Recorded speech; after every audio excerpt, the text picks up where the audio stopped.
This is the audio book for an article called Men Can Be Wives and Women Can Be Husbands. Here's what that teaches us about gender today. It is written by OluTimehin Adegbeye, and the subheader for the title is The European Gender Binary Reinforces Sexual Dualism Based on Genitals. In Ife Amadeume's seminal work, we get a glimpse into how a society functions when it rejects that rigid binary in favor of fluid gender performance. In the illustration on the cover is of a black person.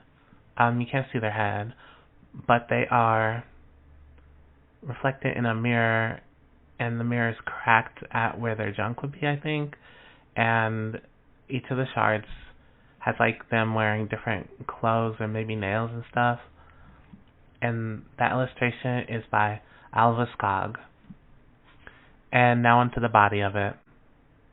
As many linguists will tell you, translation can be tricky because doing it right requires the possibility of relocating not just words but also moods, cultural context, and social concepts from one language to another.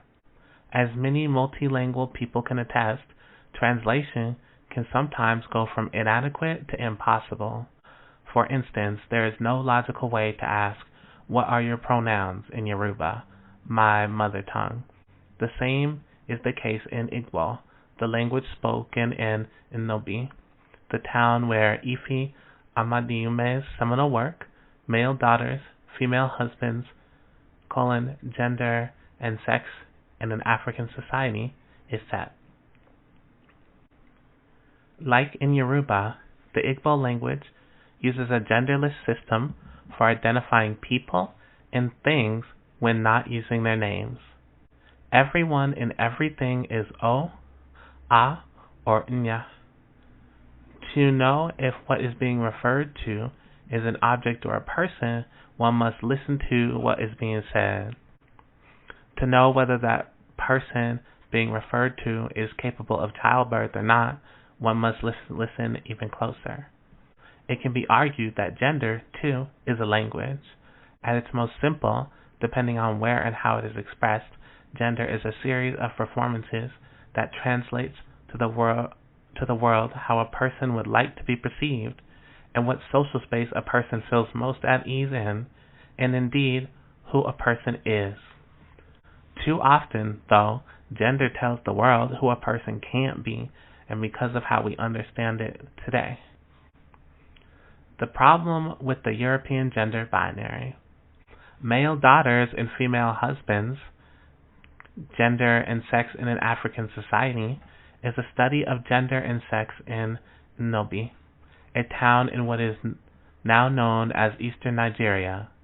From the 19th until the late 20th century, the book, considered revolutionary 3 decades ago and still groundbreaking today, makes a simple point. Gender, as a social performance, isn't inherently as rigid as Europeans insist. If we allow it, social space can very easily emerge in which there is room for flexibility, fluidity, and blurred lines. An Idemili priest in Nnobi does not wrap the cloth between his legs the way a person with a penis ordinarily would be expected to in that culture, because the body he conducts his life in is dedicated to the veneration of a woman god. He wraps his cloth like a person with the capacity for childbirth, because this is what is correct for him.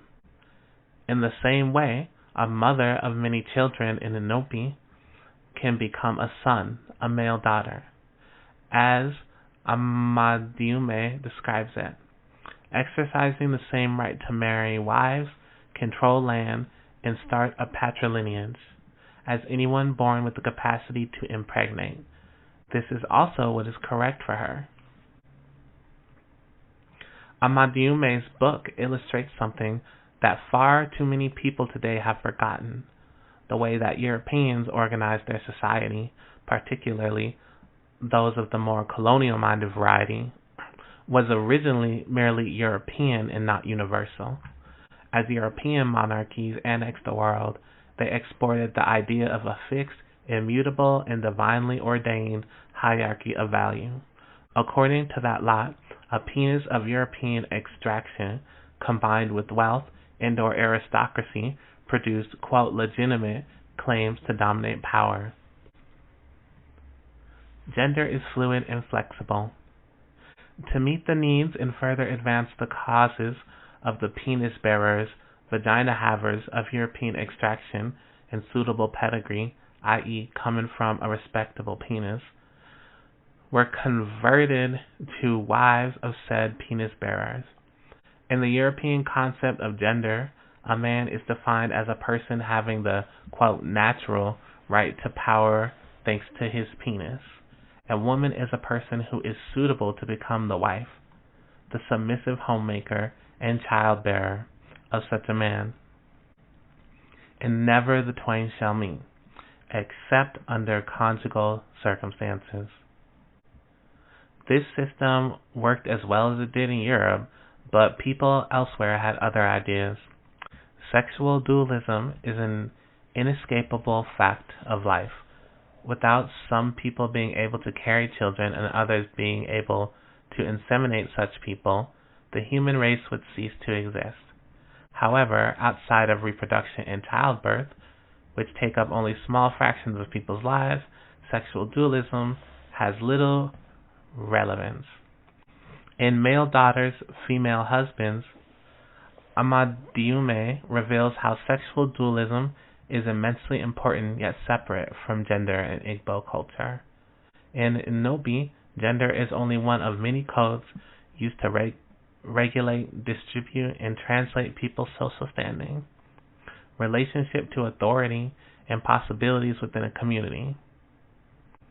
The European binary attempts to preeminently assign not just gender, but also the lifelong value attached to a person on the basis of their genitals' appearance. The Igbo system allows people to move through society fluidly, using seniority, industriousness, spiritual and divine calling, and various other norms as the means of determining an individual status. Influence and control over resources like land and labor. Amadeume describes Nobi as a patriarchal society in the sense that men are positioned to be the arbiters of land and lineage.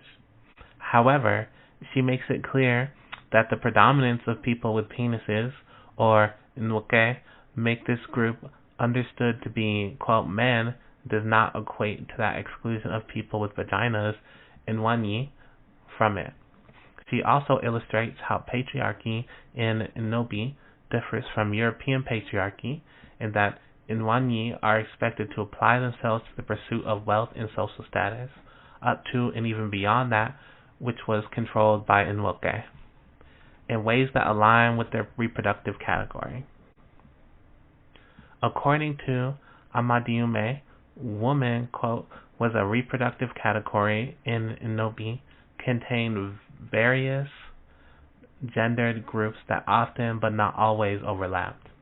Quote, women were expected to establish and cater to the needs of their marital households while maintaining their seniority and power within their natal homes. They performed distinct roles as wives, daughters, matrons, and in some cases sons.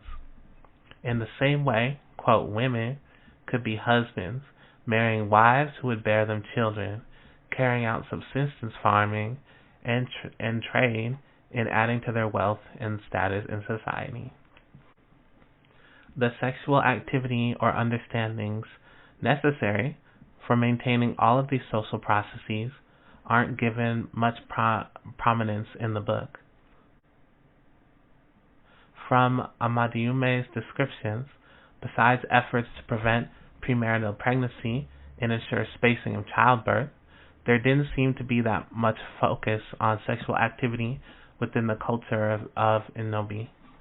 There is little discussion in the book of the social and gendered implications of heterosexual sex, homosexual sex between female husbands and their wives, and postmenopausal sex of the matrons who could rise to supreme social political preeminence in Inobi by taking the Ekewe title, for which there was no male counterpart.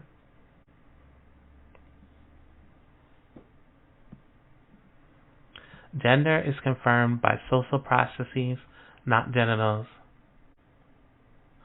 Amadeume's book takes a refreshingly deep dive into how roles are distributed, assigned and defined in Inobi in ways that both complicate and simplify modern ideas of gender.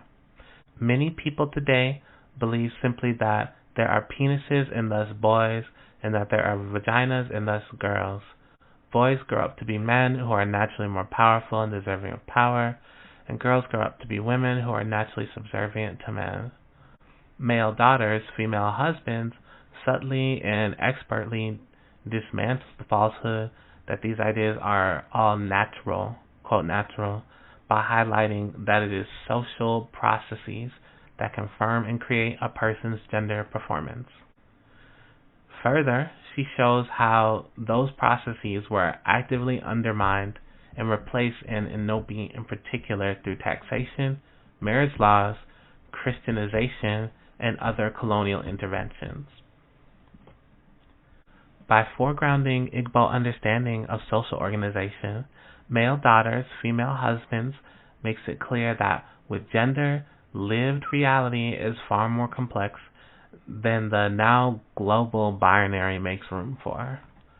So before we insist on rigid ideas of who a person can be, based simply on the genitals we assume they have, it could be useful to ask, is my understanding of gender helping or hindering my understanding of the human being I am currently encountering?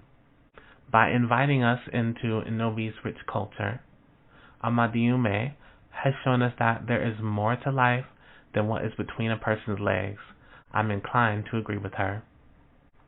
And that's the end of the article. Okay, thanks y'all. Bye.